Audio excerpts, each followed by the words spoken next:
Hey, this is Sharif here with another episode of the Golden Hour, joined by Dr. Kevin Majors. Kevin, great to be back with you.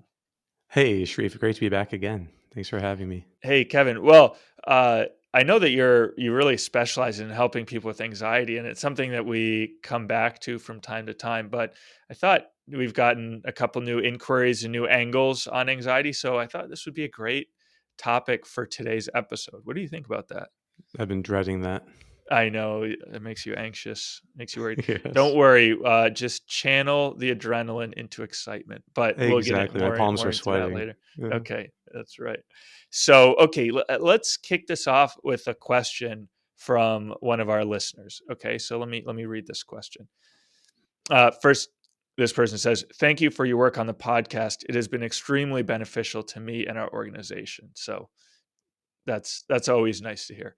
Uh, And then this person continues, "I'm reaching out today seeking advice. I have been in a major avoidance routine with public speaking for over a year now, and it is starting to negatively impact my life. The anxiety has grown broader and is very discouraging. I remember Dr. Major saying that in order to train your amygdala, it requires frequent, repeated exposure to the thing you're avoiding, even up to 3 times a day. Is that right, Kevin?" I don't know where I said that. So, because I usually think of exposure exercises being done once a day at most. To actually do one, there's what's called a latency period where it's hard to get it back until the next day. But the idea of frequent exposures, and if you can find a way to engage it multiple times a day, that's definitely beneficial. That I could say. Yeah. Yeah, and also I think we talk about it more broadly in the context of challenge. If you set a goal in a particular area, like overcoming distractions or being mindfulness, the more you can practice that frequently throughout the day, the more growth you'll see. Exactly. If you're setting a challenge for yourself or like a weekly area you want to challenge yourself on, you have to be able to do something with it at least a few times a day, I think, to make real headway. So, okay, let's continue. The problem is that public speaking engagements only occur once or twice a quarter for me, not 3 times a day. I've sought opportunities, but the infrequency of exposure has not improved my predicament and maybe even made it worse. Even Toastmasters, which is a public speaking club, is only once a week, with an actual speech occurring infrequently with the club. Do you have any creative ideas as to how I can get repeated exposure to being in front of people? Uh, so, okay, I think one angle that we can take on this is just, you know, keeping it specifically about uh, how to, improve in public speaking and how to find more opportunities to get in front of people with this type of thing, which is a great angle. But I think we also want to broaden the question out to just talk about repetition and exposure, which we've already touched on a little bit. So, well, maybe we could just start with the public speaking component and then broaden it out a little bit to talk about anxiety and exposure and repetition generally. Yeah, it's a great topic. I think when it comes to public speaking, you don't want adrenaline to get to zero. So there's no need to be doing repeated exposures trying to get perfect extinction of the adrenaline response. You need adrenaline for public speaking. Really, in that case, what you need is a few times, maybe at most, of having learned in the moment of the speech to flip the adrenaline around so that rather than experiencing as weighing on you as a burden of anxiety, it becomes a propulsion forward. It becomes a fuel that now you're using, allowing you to hit a certain performance goal in the speech. So I always think of, say, some like a tenor who is nervous about an aria he has coming up and he has to hit a high note. Well, he wouldn't want to suppress his adrenaline because he needs the adrenaline to hit the high note. He should be thinking the more adrenaline, the better. Let me just use it all and take it as energy, and then I'll really hit the high note with perfect clarity. So, if you have a performance goal that is not related in any way to the anxiety going away or to how you feel in the moment or what thoughts you're having, but is in the work itself, aiming somehow to make that work better, I think that's the key.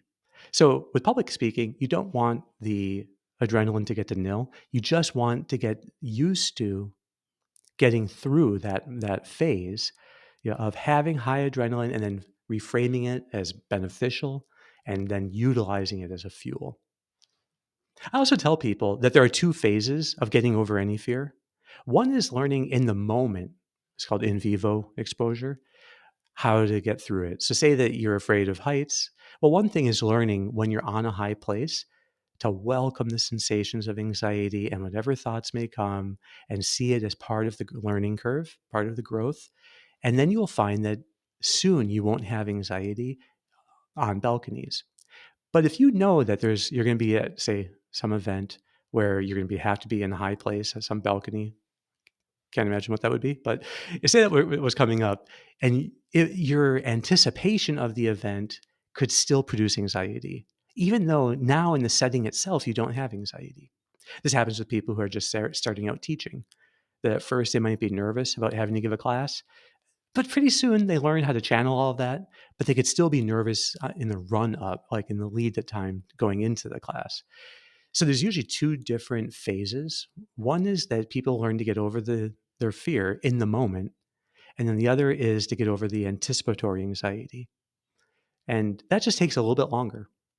So every moment then I tell them, when you notice yourself tempted to dread this thing coming up, just like a habit you have of dreading it, that's the moment to rehearse flipping things around and welcoming adrenaline as a superpower.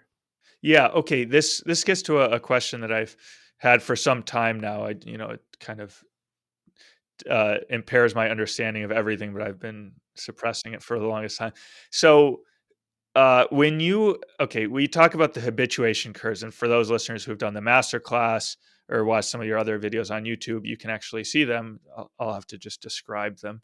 Uh, that when you're embracing a challenge, initially your anxiety goes up and up and up to maybe even a 10. But then as it habituates, it goes down and down and down to maybe a 0. So this is like a 90-second process in some cases, that as you embrace the fear, it diminishes. So it's kind of one of these nice paradoxes, that the way the fear goes away is by embracing it. But now you're saying maybe it doesn't always go to 0. So that's kind of what I want to um, home in on here is when you're like, does it always go to 0? Or does sometimes it doesn't go to 0? It goes to like a 3 because that's where it kind of should be. Like your body just knows that, oh, for public speaking, I want adrenaline at a 4. So when I go Mhm. through the habituation process, as it curves down, it levels off at a 4 instead of a 0. I mean, is that what's Mhm. going on? I don't know. Could you explain that a little bit Well, more? one way of saying it is that what you end up with is the right level of adrenaline to perform at your best. Okay, so that's one way of thinking of it. Another way of thinking of it is that anxiety is simply adrenaline with a negative frame. And so the anxiety part does go away as the frame becomes more enduringly positive. And then the adrenaline is all that's left, but now used as excitement or as energy in the endeavor. So, yes, in some ways, anxiety does go away as a bad thing. And so, but the being keyed up and tuned up, that I would notice this is, pre-pandemic, but that if I was going to be giving a talk to a very large audience, that I wouldn't be anxious, quote unquote, before giving the talk, but I would be keyed up, and that could happen 1 or 2 days in advance. It doesn't really happen anymore. So, but that used to happen more. I think that there's just the mind getting things ready. So yeah, the anxiety gets transformed back into healthy adrenaline. But if the stakes are high and it matters to you, and particularly if there's some way of growing that you're really excited about attaining, then you want the adrenaline because it helps you stretch yourself and it helps you get there. And ultimately, that's what anxiety needs. It needs a challenge that you set for yourself to where there's now a purpose for the adrenaline. And then you can more stably reframe the adrenaline as precisely the thing that's going to propel you to get there. Yeah. Okay, that makes sense. Okay. I should have brought that up earlier. It wasn't that big a deal. Uh, so okay, now when it comes to public speaking, I have two suggestions for this person's comment, which maybe you can comment on how this fits in. One suggestion is that you can look for public speaking opportunities, but you can also look for smaller opportunities to do this kind of like performative speaking. So even if you're just having dinner with friends, you can launch into a kind of animated storytelling mode and tell us a longer story or a longer joke.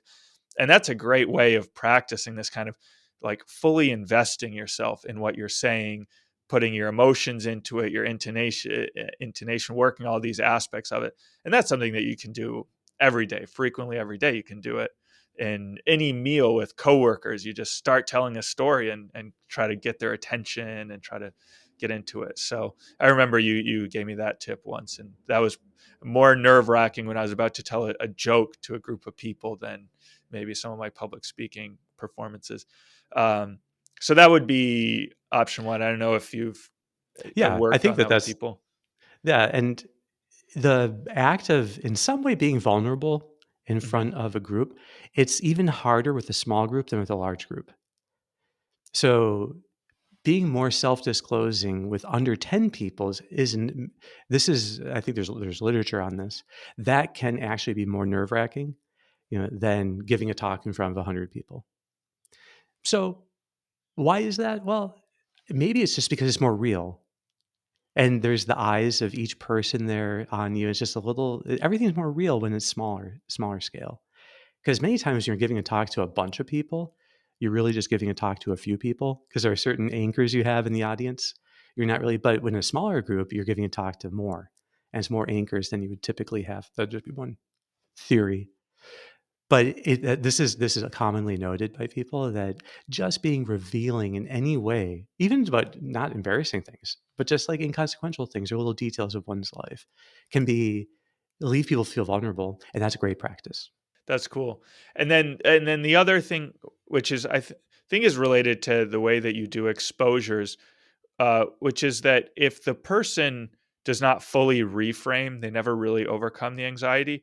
And I think that's totally true of public speaking, is that if you go into the public speaking without like a really a full bring it on mindset and mentality that I'm just going to give it my all right here, and like I'm going to tell jokes and I'm just going to be fully invested in it, fully invested in the message. But if you just kind of like go and okay, I'm going to say what I'm going to say and that's it, and it's not going to be too bad because I'm one of four people presenting and they'll probably forget about me afterwards anyway. Like if you go in with that mindset, you're not really doing the full exposure, and so you're not taking full advantage of the transformative power of the challenge, I think. Yeah, and then you don't get the same victory bounce from it. So there's something about hedging where people they'll be somewhat invested but not totally invested. Oddly, that leads people to not even prepare as well as they could for the public speaking event. So they prepare good enough, which is really nerve-wracking. But if you really prepare and then you rehearse it, the experts say you should spend about half the amount of time rehearsing. Well, your total prep time should be half rehearsal and half writing when it comes to giving a speech of any kind. Well, that means that I don't think people who are anxious will rehearse ever. I mean, some do, but commonly the people who I work with in my practice, they avoid the whole thing, and then they kind of push their way through the experience itself. But maybe there is this thing where they were playing it safe in some way by not fully investing themselves in the whole process. But if you just like let it all out, you give your best effort. That's how your best effort gets better and better each time. But if you don't give your best effort in it, then it doesn't really get stretched, so it doesn't really grow. Yeah, that's right. That's exactly right. So, okay, Kevin, maybe now we could broaden the discussion out to be anxiety per se. Uh, so, in talking this question of if the original question was like, how do I deal with anxiety if I don't have frequent repeated exposure? And I think that might be the case for some people if they're anxious about a kind of bigger picture life question. So maybe a high schooler who's anxious about the whole college application process, or a college student who's nervous about their first job, or someone in a job who's kind of generally anxious about their performance. But it's not like one specific thing coming up that they're anxious about. There's no real specific trigger. So, how do you work anxiety if there's no obvious trigger for it? This also happens a lot when people are anxious about world events. So I see this in my practice, people that can be have panic attacks because of a war going on or political unrest of different types.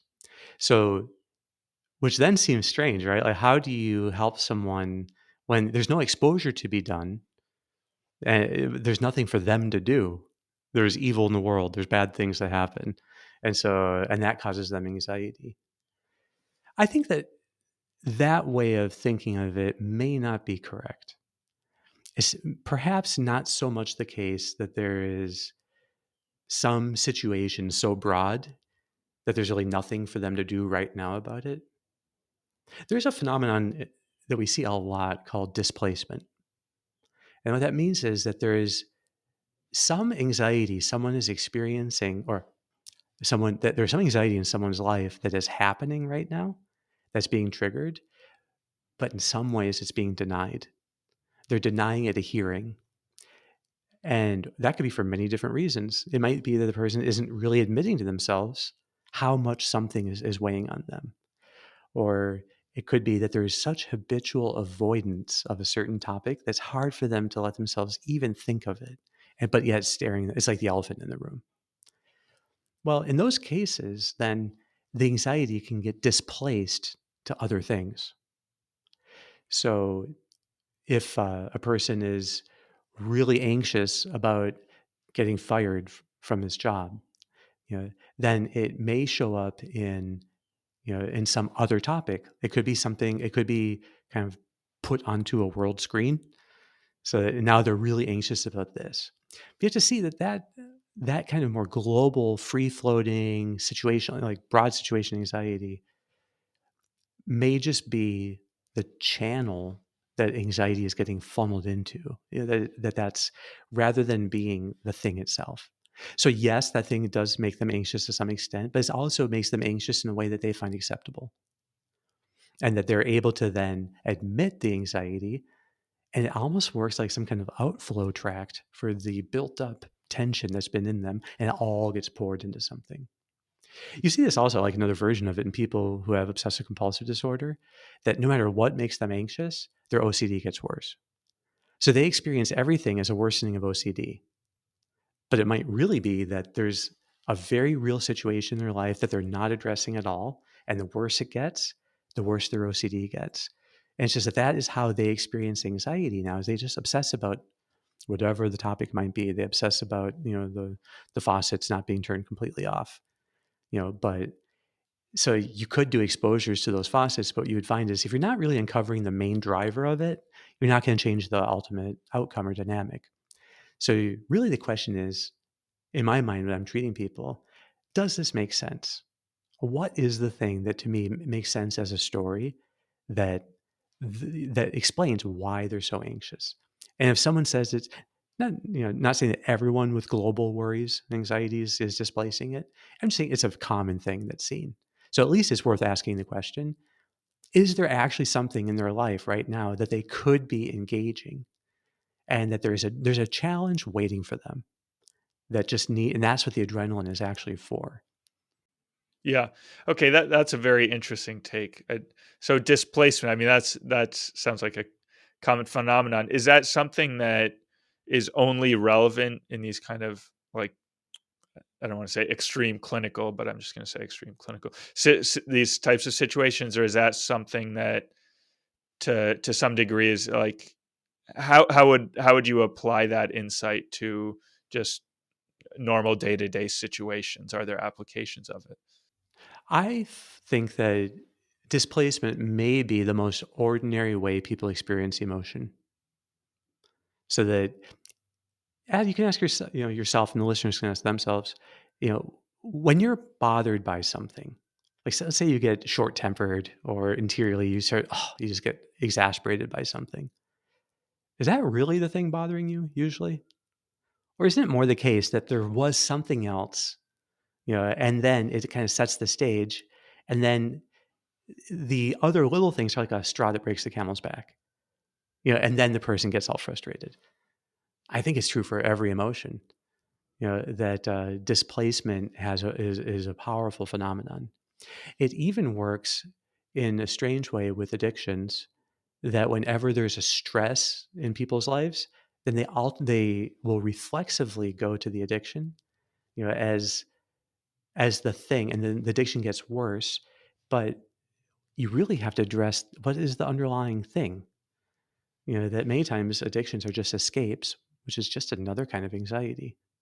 So it's just that they're fleeing from the real life, and they're actually trying in some way to reduce their experience of a challenge, but they're using a drug or a behavior to do that. And so again, it's displacement, though. It's the same physics, I think, of displacement, that they're not dealing with the real issue. And so they experience these other issues on the side. Okay, so then the solution is get to root causes, uncover the root causes, which is always a kind of hidden challenge that's being avoided. Yeah. And that might be the hardest thing to be sincere about, is what is the real challenge I'm facing right now? So no matter what it might seem to be, oh, I have this anxiety issue. I have this, this craving or this anger, whatever the issues might seem to be. Does it make sense that that's the real issue? Or are there other things in your life that you just don't know what to do with? There are challenges you don't know how to engage. Maybe for decades you haven't engaged it. Or maybe you've never really learned how to engage it. Clearly, if you were really good at dealing with that challenge, it would just bring out the best in you, and you would engage it, and you would grow. But that's what anxiety, that's what adrenaline is there for. It's there to help us invest ourselves totally in the challenge. Like you were saying with public speaking, you have to put yourself totally in it. Let the reframe be complete. And that's exactly the same in all these other things. It's the specific real challenge that are now actively using to stretch yourself. That's what makes everything real. And then I think people find these other things tend to then, I don't know, the displacement starts to wane. And then people find that, okay, now they're getting traction in life again. Yeah. That's great. And then so as a follow-up to this, we often make the distinction between quantity and quality challenges. So a quantity challenge being I want to accomplish this amount of work or read this number of pages in this amount of time. So I'm kind of pushing the boundaries of one of those quantities versus a quality challenge, which is how can I do this in a new and better way? So, and now if challenge is kind of at the core of addressing challenge, is at the core of addressing the anxiety, how do you is there a difference in these types of challenges, like quantity challenges for anxiety versus quality? Well, it makes me think of studies that have been done, showing the relationship of dopamine and anxiety and how these things work together. And that when people are in situations where there could be a big payoff of dopamine, they also have leading up to it much anxiety. So you could think of, like, if that tender hits the high note really well, that would be a huge dopamine rush. Yeah, but there's also anxiety involved in it. But dopamine also helps to moderate and make positive the experience of anxiety. Well, just looking from that perspective, you want them to work together. If you're doing quantity challenges, which is like, I just want to, instead of I have so much to do, I'm trying to see how to, instead of reading these 40 pages in an hour, I'm going to read them in 45 minutes. And so you the quantity challenges can be good for helping you to stay on task and to engage. And so you just stay engaged, because if you gave yourself 4 hours to read those pages, you might be wandering all over the place. But at some point, it becomes about just getting this thing done. And yeah, getting it done will give you a bit of dopamine, but outcomes don't really give you much dopamine. So, and even if the outcome is attaining some status, you get some promotion, you get a new job, you get into the school of your choice. Yeah, it lasts for a little while, but not that long. It wears off. So things that you can just get done are not a stable source of dopamine, and you can have a lot more than unregulated anxiety as you pursue them because there's nothing counterbalancing it in the brain. There's one line of research that suggests that. But when you think of quality challenges, which is how can I do this task in a new and better way with more mastery, with more of an ideal, with more, order, intensity, with more patience, more understanding, more generosity, more love. So you think of those challenges. Well, those things will matter to us more deeply.